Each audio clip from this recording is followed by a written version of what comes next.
Aku, Ali, orang Madura. Dari kecil aku tahu hidup itu keras. Kalau nggak kerja keras, ya sudah, nggak makan. Jadi waktu umur 23 tahun, aku putuskan merantau ke Malaysia. Katanya kerja di sana bisa bantu keluarga lebih cepat. Aku nggak mikir panjang, asal ada kerjaan, aku jalani. Di Malaysia, aku ketemu dengan majikanku sekarang, Tuan Razif. Awalnya, aku cuma pekerja biasa di kebunnya, ngerawat pohon durian Musang King. Tapi sejak hari pertama, aku sudah merasa ada yang beda dari caranya memperlakukan aku. Ali, kau ini bukan pekerja saja, kau datang jauh-jauh, jadi anggap sini rumahmu juga, ya, katanya sambil ngasih aku makan siang yang dimasaknya sendiri. Awalnya aku nggak percaya.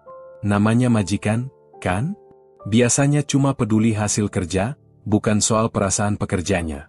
Tapi seiring waktu, aku lihat sendiri. Tuan Razif dan keluarganya benar-benar peduli. Waktu aku sakit demam karena kerja kebanyakan di bawah terik matahari, dia yang bawa aku ke dokter, dia yang bayar semua biaya pengobatan. Pekerja itu bukan budak, Ali. Kalau kau sihat, kerja pun jadi lebih baik, katanya. Aku langsung merasa dihargai. Lebih dari itu, setiap kali ada acara keluarga, aku selalu diajak. Lebaran pun, aku diundang ke rumahnya. Aku sampai terharu waktu istrinya, Puan Aina, bilang, Ali, kami tahu kau jauh dari keluarga, jadi kau sudah macam adik kami sendiri. Rasanya nggak seperti pekerja, tapi seperti bagian dari mereka. Selama 8 tahun aku kerja di sana, Tuan Razif nggak pernah telat ngasih gaji. Malah kalau aku kerja lebih banyak dari biasanya, dia selalu tambah bonus tanpa aku minta. Ali, ini bonus untuk kau. Simpanlah untuk keluarga di Madura, katanya sambil tersenyum. Aku pakai uang itu buat bangun rumah pelan-pelan. Kirim uang ke istri dan anak di Madura juga nggak pernah terputus. Tuan Razif juga bantu aku mengatur keuangan. Dia bilang, Ali, kalau kau cuma kirim duit tanpa rencana, nanti habis begitu saja. Dia ngajarin aku cara menabung dan invest sedikit demi sedikit. Aku nurut, dan ternyata hasilnya luar biasa. Dengan gaji dan bonus yang aku kumpulkan, aku bisa bangun rumah 2 lantai, lengkap dengan perabotannya. Totalnya, 2,5 miliar. Siapa yang sangka? Dari kerja kebun, aku bisa punya rumah impian. Yang paling bikin aku terharu, waktu aku pamit pulang ke Madura untuk beberapa bulan, Tuan Razif ngasih aku hadiah. Ini sedikit untuk bantu kau renovasi rumah, Ali, katanya. Isinya uang tunai yang cukup besar. Aku sampai nggak bisa berkata-kata. Hari ini, aku berdiri di depan rumahku di Madura. Rumah yang nggak pernah aku bayangkan bisa aku bangun. Aku selalu bilang ke keluarga, ini bukan cuma hasil kerjaku, tapi juga hasil dari kebaikan Tuan Razif sekeluarga. Mereka nggak cuma jadi majikan, tapi jadi bagian dari cerita hidupku. Pesanku buat semua orang, jangan takut merantau, tapi carilah rezeki dengan cara yang baik. Dan kalau ketemu orang yang baik seperti Tuan Razif, jangan lupa selalu balas kebaikannya. Tuhan itu nggak tidur, rezeki pasti ada jalannya. Setelah rumah itu berdiri megah di Madura, aku merasa hidupku sudah mencapai puncak. Keluargaku bahagia, aku punya tabungan cukup, dan aku mulai membangun usaha kecil-kecilan. Tapi hidup, seperti biasa, selalu punya kejutan. 2 tahun setelah aku berhenti kerja di Malaysia, suatu hari aku dapat telepon dari Tuan Razif. Suaranya terdengar hangat seperti biasa. Ali, apa kabar? Rumah di Madura dah siap, ya, katanya. Aku cerita panjang lebar soal rumah itu, betapa besar perannya di hidupku. Tuan Razif mendengarkan dengan sabar, lalu dia bilang sesuatu yang bikin aku terdiam. Ali, aku ada rencana besar, dan aku mahu kau bantu aku. Aku bingung. Aku kan sudah nggak kerja di Malaysia lagi. Tapi Tuan Razif melanjutkan, aku mahu kembangkan usaha kebun ini, buka cabang baru, dan aku perlukan seseorang yang bisa aku percaya. Kau mahu balik ke Malaysia, bukan sebagai pekerja, tapi sebagai pengelola? Aku hampir menjatuhkan teleponku. Aku? Mengelola usaha Tuan Razif? Ini bukan hal yang kecil. Tapi dia percaya padaku. Kau tahu kebun ini luar dalam, dan aku mahu kau memimpin tim baru yang akan kita bangun, katanya. Setelah diskusi panjang dengan keluarga, akhirnya aku setuju. Aku kembali ke Malaysia, tapi kali ini, posisiku berbeda. Aku sudah bukan pekerja biasa. Aku dilibatkan dalam pengambilan keputusan, aku punya tim sendiri, dan aku belajar banyak hal tentang bisnis langsung dari Tuan Razif. Hari-hariku penuh tantangan, tapi aku menikmatinya. Aku belajar cara mengelola orang, cara menanam durian yang berkualitas tinggi, bahkan cara menjual hasil panen ke pasar internasional. Tuan Razif selalu mendukungku. Dia bilang, Ali, jangan takut salah. Semua orang belajar dari kesalahan. Selama 4 tahun mengelola cabang baru kebun ini, hasilnya luar biasa. Pendapatan perusahaan naik drastis, dan aku dapat bagian yang lebih dari cukup untuk keluargaku di Madura. Tapi bukan itu saja. Ada hal lain yang bikin aku lebih bangga. Aku berhasil membawa beberapa orang Madura lainnya untuk ikut bekerja di kebun. Mereka, seperti aku dulu, datang dengan harapan bisa mengubah hidup.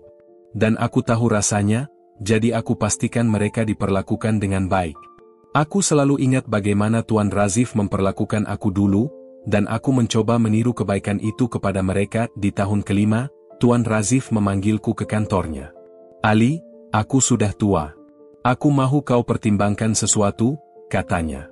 Aku nggak tahu kemana arah pembicaraannya, tapi yang dia katakan berikutnya benar-benar di luar dugaan. Aku mahu kau ambil alih kebun ini. Aku terdiam. Tuan, saya cuma pekerja yang kau bantu dulu. Mana mungkin saya layak? Dia tersenyum, Ali, kau sudah lebih dari itu. Kau sudah buktikan, bukan hanya setia, tapi kau mampu membangun ini menjadi lebih besar dari yang aku bayangkan. Ini bukan soal kau pekerja atau bukan. Ini soal kepercayaan. Aku terharu, tapi juga bingung. Mengelola kebun sebesar ini sepenuhnya? Itu tanggung jawab besar. Tapi Tuan Razif, seperti biasa, meyakinkanku. Ali, aku tahu kau boleh. Dan kalau kau setuju, kita akan buat cara supaya kau bisa punya saham di sini. Bukan lagi hanya pekerja atau pengelola, tapi pemilik bersama. Hari ini, aku masih mengelola kebun itu.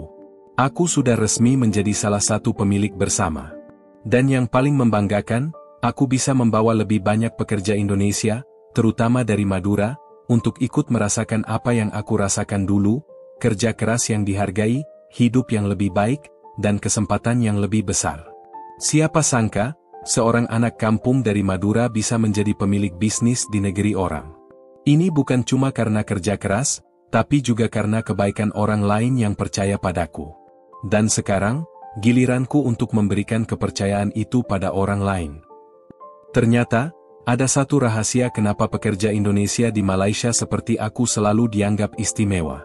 Dan ini lebih dari sekadar kerja keras. Sebagai pemilik bersama kebun durian sekarang, aku semakin sering berinteraksi dengan banyak orang Malaysia.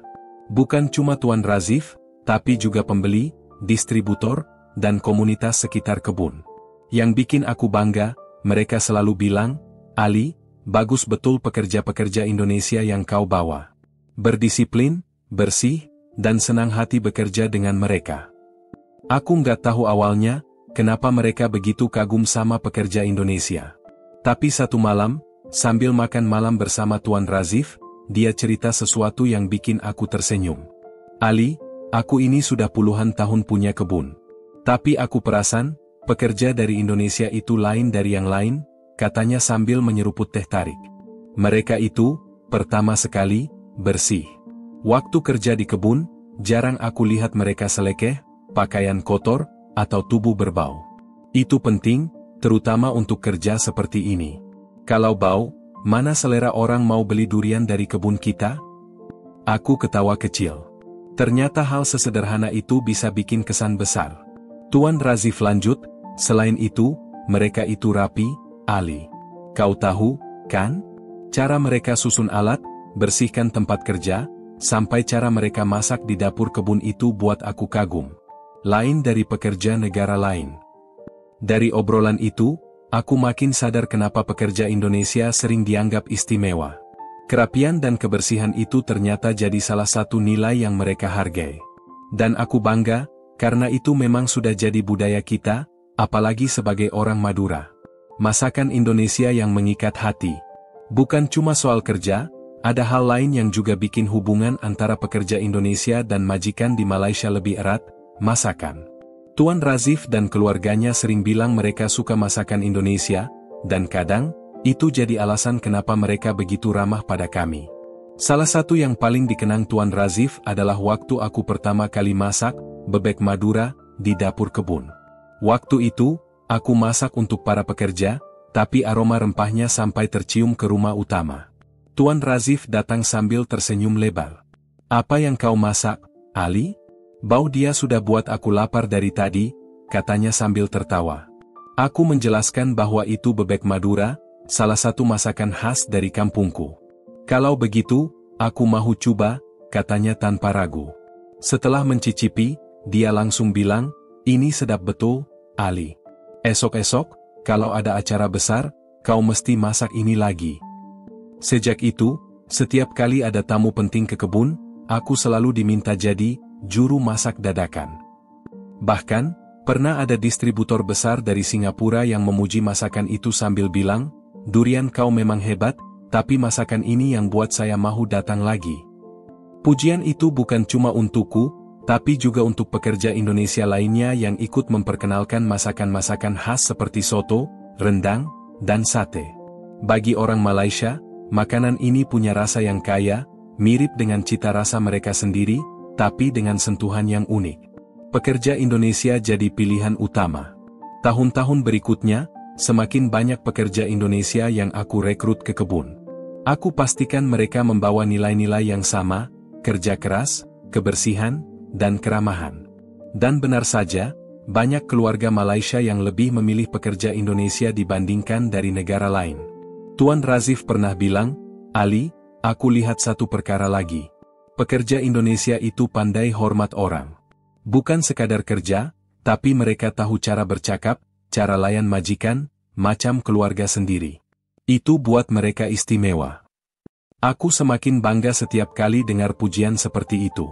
Tapi yang paling bikin aku terharu adalah waktu ada keluarga Malaysia lain, teman Tuan Razif, yang memintaku untuk mencarikan pekerja Indonesia untuk mereka.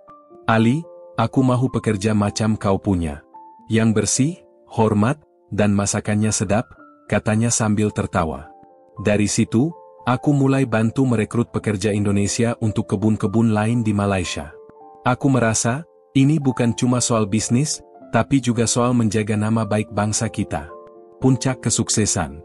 Hari ini, aku nggak cuma mengelola kebun, tapi juga menjadi semacam jembatan antara pekerja Indonesia dan keluarga Malaysia yang membutuhkan.